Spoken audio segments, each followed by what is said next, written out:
किसानों ने आज भारत बंद का आह्वान किया है। इस सबके बीच में जो विपक्षी दल है वो लगातार सरकार पर हमलावर हैं, फिर चाहे वो प्रियंका गांधी हो, राहुल गांधी हो, रणदीप सुरजेवाला हो या तमाम विपक्षी दल के नेता। हमारे साथ मौजूद हैं केंद्रीय मंत्री मुख्तार अब्बास नकवी साहब। सर, किसानों का भारत बंद, विपक्षी दल उनके समर्थन में खड़े हैं। कुछ राजनीतिक दल कुछ किसानों के ट्रैक्टर पर बैठकर अपनी ऊसर ज़मीन की जुताई करना चाहते हैं और उनको लगता है कि किसानों के ट्रैक्टर पर बैठकर हम अपनी ऊसर ज़मीन की जुताई करेंगे तो ज़मीन उनकी उपजाऊ हो जाएगी।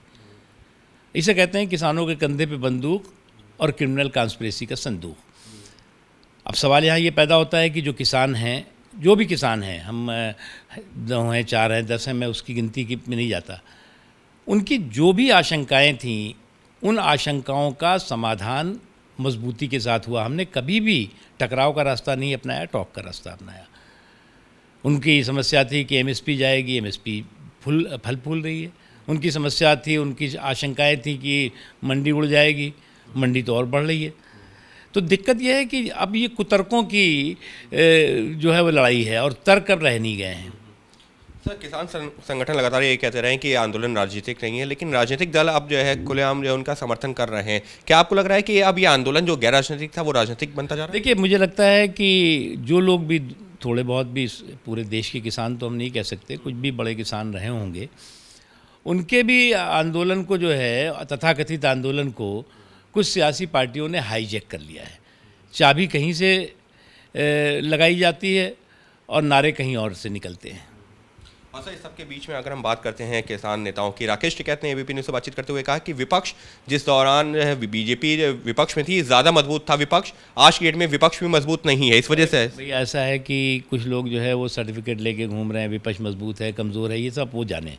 जिनके साथ वो घूम रहे हैं उनको पता होगा कि विपक्ष मजबूत है कि कमज़ोर है। लेकिन हमारा ये कहना है कि किसानों को कमज़ोर मत करो भैया। किसानों के नाम पर जो है वो आप ये अपनी दुकानें बंद करो। तो बस एक आखिरी सवाल, सबके बीच में जो किसान नेता हैं वो ये कह रहे हैं कि पिछली बातचीत सरकार से जनवरी में हुई थी, उसके बाद ये करीबन 9-10 महीने गुजर गए, बातचीत नहीं हो रही। बात क्या है पहले ये बताएं। इनकी बात थी एमएसपी है, बढ़ रही है, फल फूल रही है। इनकी बात थी मंडी है, दिन दूना रात चौगुना बढ़ रही है। इनकी बात थी कि किसानों की ज़मीन कोई उठा के ले जाएगा, अपहरण कर देगा उसका।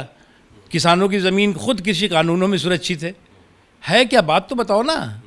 प्रधानमंत्री कल देर शाम सेंट्रल विस्टा प्रोजेक्ट का मुआयना करने पहुंचे तो विपक्ष ने उस पर भी सवाल खड़े करने शुरू कर दिया। हमारे साथ मौजूद हैं मुख्तार अब्बास नकवी साहब। सर, प्रधानमंत्री कल विदेश से पहुंचे दोपहर में और उसके बाद जो है देर शाम सेंट्रल विस्टा भी पहुंचे। देखिए, मोदी जी मेहनत की इबारत से मंजिल की इमारत तैयार करते हैं। मोदी जी वो हैं जिन्होंने परिश्रम को परिणाम का पर्यायवाची बनाया है और आज जो है उसका नतीजा है कि अगर 7 सालों में देखें तो इन 7 सालों में भारत की आन बान शान दिन दूनी रात चौगुनी बढ़ी। तमाम संकटों के बावजूद, तमाम कंटकों के बावजूद, तमाम राजनीतिक व्यवधानों और अवरोधों के बावजूद नरेंद्र मोदी जी ने अपने मजबूत इच्छा शक्ति और नेतृत्व के चलते आज देश को दिन दूना रात चौगुना उसकी आन बान शान को बढ़ाया और देश बहुत गौरवान्वित होता है जब पूरी दुनिया नरेंद्र मोदी जी के नेतृत्व और भारत की ताकत को सलाम करती है, उसके लोहे को देखती है। ये तो हर भारतवासी के लिए गर्व का विषय है। अब कुछ लोगों की दिक्कत यह है कि कुछ लोग डिप्रेशन में इतनी बुरी तरह से ग्रस्त हैं कि उनका डिप्रेशन बाहर ही नहीं निकल रहा। उसके लिए तो इलाज उन्हें कराना पड़ेगा, हम लोग नहीं कर सकते। तो विपक्ष के नेता कह रहे हैं कि कैमरा लेकर के वहां पर जाते हैं, फोटो खिंचवाते हैं, सिर्फ एक फोटो अपॉर्चुनिटी। इतना ही नहीं, इस सेंट्रल विस्टा प्रोजेक्ट की ज़रूरत क्या थी जब देश कोरोना काल से गुजर रहा है, करोड़ों रुपए इस पर बर्बाद किए जा रहे हैं। देखो, ये लोग हैं कौन? ये लोग वो लोग हैं जो जब हमारे सुरक्षा बल आतंकवादियों का घुस करके सफाया करेंगे तब भी सवाल पूछेंगे। ये वो लोग हैं जब आतंकवादी मारे जाते हैं तो कभी कभी आंसू बहाते दिखाई पड़ते हैं, ये लोग सवाल खड़े करते दिखाई पड़ते हैं। तो इसलिए इनके सवालों पर जो है वो कोई बहुत ज़्यादा गंभीरता से लेने की ज़रूरत नहीं है।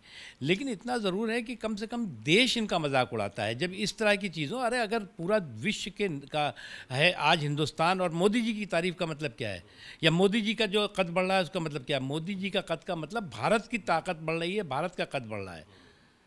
इसमें कोई व्यक्ति का विषय नहीं है, मोदी जी ने कभी कहा ही नहीं। और अगर कोई नेता, उसने जो है यहाँ भारत के लोगों की, भारत के सरकार की कार्य संस्कृति में बदलाव और क्रांतिकारी बदलाव लाकर खड़ा किया है, तो ये तो गर्व का विषय है। जिस नेता ने जो है वो परिश्रम को परिणाम का पर्यायवाची बना दिया हो, उस पर सवाल कौन करेगा। यानी साफ तौर पर नकवी साहब का ये कहना है कि विपक्ष का काम है राजनीति करना, जबकि अंतर्राष्ट्रीय स्तर पर देश की का मान ही बढ़ा रहे हैं खुद प्रधानमंत्री नरेंद्र मोदी। और पिछले कई दौरों से या कई ऐसे घटनाएं रही हैं जिससे ये बार बार साबित होता रहा है। कैमरा पर्सन भूपेंद्र रावत के साथ अंकित गुप्ता, एबीपी न्यूज़, दिल्ली।